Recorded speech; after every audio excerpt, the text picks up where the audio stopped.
Praise the lord. దేవుని పరిశుద్ధ నామమునకు మహిమ కలుగునుగాక. ప్రియులారా, పరిశుద్ధ గ్రంథంలో తల్లుల పాత్ర ఒక ప్రాముఖ్యమైన విషయాన్ని మనకు బయలుపరుస్తూ ఉంది.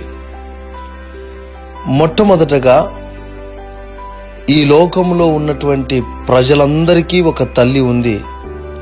ఆమె పేరు హవ్వ. ఆమె మనకు మొదటి తల్లి. తరువాత శారా, ఆమె గర్భము మూయబడింది. అయితే దేవుడు ఆమెతో వాగ్దానం చేస్తాడు, నీ గర్భవాసమున రాజులను అధికారులను నేను అనుగ్రహిస్తానని. శారా దృష్టిలో ఇది సాధ్యమా అనుకుంటుంది. కానీ దేవుడు ఆశ్చర్యకరంగా శారా గర్భాన్ని తెరిచి ఆమెను ఆమె కుటుంబాన్ని ఆశీర్వదించాడు. మోషే తల్లి ఇశ్రాయేలు ప్రజల కొరకై తన కుమారుణ్ణి సంపూర్ణంగా సమర్పించింది. ఇశ్రాయేలు ప్రజలు రక్షణ పొందటానికి మోషే తల్లి త్యాగము ఎంతో గొప్ప పాఠాన్ని మనకు నేర్పిస్తుంది. పరిశుద్ధ గ్రంథంలో నయోమి తన కుమారులను పోగొట్టుకున్నప్పుడు రూతు ద్వారా దేవుడు ఒక కుమారుని అనుగ్రహించి ఆ మాతృత్వానికి కలిగిన దుఃఖాన్ని దేవుడు తొలగించేస్తాడు.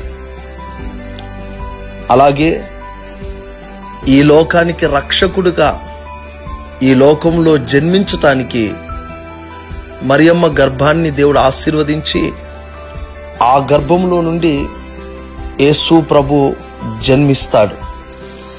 మన ప్రభు అయిన యేసు క్రీస్తు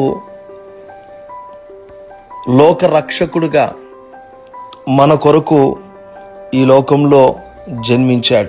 పరిశుద్ధ గ్రంథంలో ఉన్న తల్లులు మనకి ఎంతగానో త్యాగాన్ని, వారి జీవితంలో నేర్పబడిన అనుభవాలన్నీ కూడా మనకు ఆశీర్వాదకరంగా ఉన్నాయని, పరిశుద్ధ గ్రంథంలో తల్లుల పాత్ర మనకు గొప్ప పాఠాలను నేర్పిస్తుంది. కనుక తల్లుల యొక్క పరిచర్యను మనం గమనిద్దాం. తల్లుల పరిచర్యను మనం గుర్తించి వారిని గౌరవిద్దాం. తల్లుల స్థానాన్ని గణపరుద్దాం. దేవుడు మన తల్లులను ఆశీర్వదించునుగాక. ఈ మదర్స్ డే సందర్భంగా మన ఆత్మీయ తల్లి మేరక్క గారిని దేవుడు ఎంతగానో ఆశీర్వదించి ఆత్మ సంబంధమైన పిల్లలను దేవుడు తల్లిగారికి అనుగ్రహించాడు.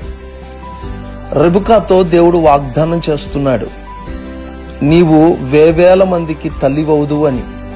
అలాగే మన ఆత్మీయ తల్లి మేరక్క గారు కూడా వేవేల మందికి తల్లిగా, అనేకులకు దీవెనకరమైన తల్లిగా, అనేక మంది పిల్లలకు ఆశీర్వాదకరమైన తల్లిగా వర్ధిల్లాలని మనమందరము మన తల్లి కొరకు ప్రార్థన చేయవలసిన భారం మన మీద ఉన్నది. గ్లోరియస్ మినిస్ట్రీస్ లో ఉన్న తల్లులకు మరియు ఆత్మీయ తల్లి మేరక్క గారికి happy mother's day. Praise the lord.